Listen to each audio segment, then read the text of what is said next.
تربیت ایسی ہو کہ بچہ ماں کی مار سے نہ ڈرے، باپ کی مار سے نہ ڈرے، بلکہ اسے یہ ڈر ہو کہ کہیں ماں ناراض نہ ہو جائے، باپ ناراض نہ ہو جائے۔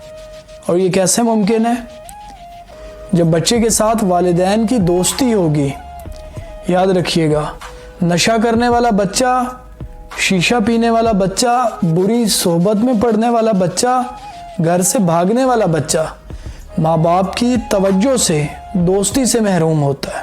شیطان کو سب سے زیادہ پریشانی یہ ہوتی ہے کہ کہیں آدم کا بیٹا توبہ نہ کر لے، آدم کی بیٹی توبہ نہ کر لے۔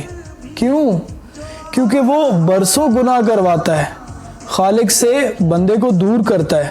اور جب انسان روتا ہے اور کہتا ہے کہ مالک تیرا بندہ بڑا کمزور ہے، اے میرے پروردگار میرے گناہوں کو بخش دے، میری غلطیوں کو درگزر کر دے، اور پھر اللہ تمام گناہوں کو معاف کر دیتا ہے، کیونکہ اللہ کو اپنے بندے بڑے پیارے ہیں۔ ایک لقمہ پیٹ تک پہنچانے کا قدرت نے کتنا بہترین انتظام کیا ہے کہ اگر گرم ہے تو ہاتھ بتا دیتا ہے، سخت ہے تو دانت بتا دیتے ہیں، کڑوا ہے تو زبان بتا دیتی ہے، اور اگر باسی ہے تو ناک بتا دیتی ہے، اور اگر حرام ہے تو ضمیر بتا دیتا ہے۔